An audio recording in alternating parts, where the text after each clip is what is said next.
Welcome back to Something You Can Do, a podcast for those hungry for action steps.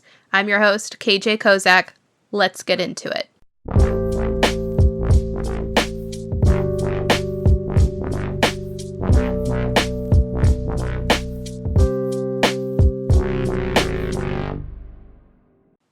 So we recently had a new neighbor move in, and the neighbor comes with a dog, a really friendly, lovely, fluffy dog who loves to run around in the backyard, and who loves pets. So something you can do is pet a dog.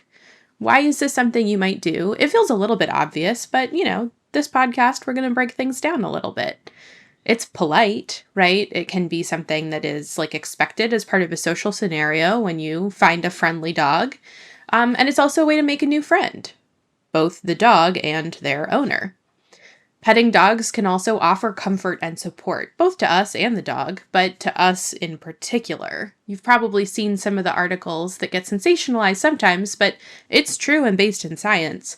Dogs can sense physiological changes like stress or illness, especially when it's related to changes in hormones or things like that. That's why we have service animals, and they seek to comfort us. Not all dogs, just like not all humans are, warm and fuzzy, but many dogs want to provide support to the person when they notice that kind of stress or illness. Also, it's just nice to pet a warm and fuzzy animal. So, what are the steps involved in petting a dog? Well, first, obviously, you need to find a dog to pet. So don't be weird about it, but this happens best when you encounter a dog out in the wild, so to speak, like while you're on a walk or when you're visiting a friend. These days, it's a little bit harder to go into a local shelter to pet the dogs, but you can see about volunteering, and some rescues will have you come in and let you pet the dogs. You can also explore dog walking or dog sitting, but these are really only options if you have lots of prior experience handling dogs. Dogs can be a little bit complicated, so best to leave that to the professionals. But again, oftentimes you're out going for a walk and a dog walks by and the dog's slowing down a little bit, checking you out. And so this is a time where you might go to step 2. Ask the dog's handler if they're friendly and if it's okay to pet them. Now, there's 3 very important pieces to this formula. You don't want to pet a stray dog without an owner or a handler because you don't know if they're friendly or safe to be around. If you're concerned that a dog may be lost, you should contact a local shelter or animal control. And again, if you have a lot of experience with dogs, you're probably not listening to this particular episode of the podcast, and you probably already know what to do in this case. So then ask if the dog is friendly before approaching. Not all dogs want to be friends. Not all dogs are open to being approached. Some dogs are open to being approached, but it's actually not really good for them because it might rile them up or stress them out. So a good owner or handler will be proactive about informing you if it's okay to approach their dog. So then ask if it's okay to pet the dog. You've asked if they're friendly, now ask if it's okay to pet them. Some dogs, again, are friendly, but will get riled up if you are petting them or interacting with them. Some dogs are friendly in the sense that they're not aggressive, but they don't like to be pet by strangers. So again, in many cases, the handler will say, yes, of course, please, and then start telling you about the dog. So, with permission and consent from step 2, here's step 3, to safely initiate pets and see if the dog wants to be friends with you.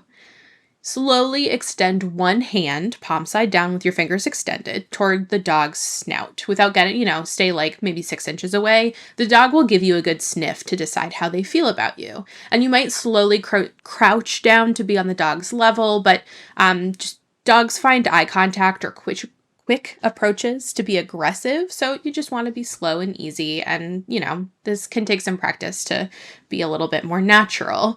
The dog will probably come towards you, in which case you could give them a gentle pat on the head, not a literal tap, but gently give them a pet on the head. If they seem to like this, you can continue with gentle pets from the neck towards the tail. Most furry friends, as a note, do not like to be pet against the grain. Some will enjoy little scritches behind the ears or on the back, but aggressive petting can also rile up a dog in a way that's unhelpful. And then you can stand back if you crouch down and wish the dog and their handler well. This, again, when you're just passing somebody out in the park, tends to be a rather quick interaction that can still be really nice.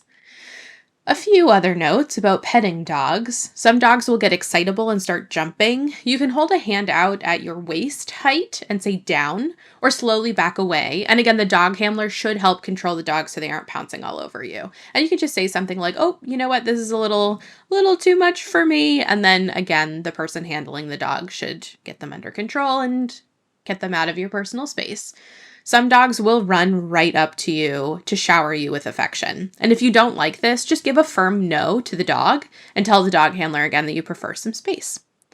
If a dog is wearing a vest that says service dog, then they're a working animal on the job, and you shouldn't approach or touch service dogs because it can distract them from their task. Service dogs are specifically trained to ignore attention and distractions because they're focusing on whatever their job is. Again, whether that is monitoring their owner's blood sugar or checking for whether they're going to have a seizure or something. They're paying attention to that and not everything else that is around them. Emotional support dogs are different. They're often there specifically to offer comfort, but generally that comfort is for their handler and not the general public. So again, if a dog is wearing a vest, then you don't want to bother, leave them to their day. You might make eye contact with their handler and say, oh, what a sweet dog, but that's it. So this is a very brief little episode about petting dogs. I'll have much, much more to say about cats in the future. I'm a cat person. I have a pet cat. I've had pet cats almost all my life. Cats are a little bit different, but petting a dog can be a really nice little moment in your day. And hopefully, if this is something that you have found a little bit intimidating, you have a little more information to empower you. Go find a dog, ask if they want to be your friend, and pet away. Thanks for listening to another episode of Something You Can Do. A little shorter, but just as beefy, I think. You can find us on Instagram at somethingyoucandopod or send us an email, sycdpodcast@gmail.com. If you liked this episode, like, share, subscribe, leave us 5 stars, all the things you do for your favorite podcasts. And if you didn't like it, we'll have another episode out in about 2 weeks, and maybe you'll like that one. This is something you can do, not things you have to do or should do. Again, we got lots of episodes. There's lots of stuff that you can do. Thanks for listening, and have a great day.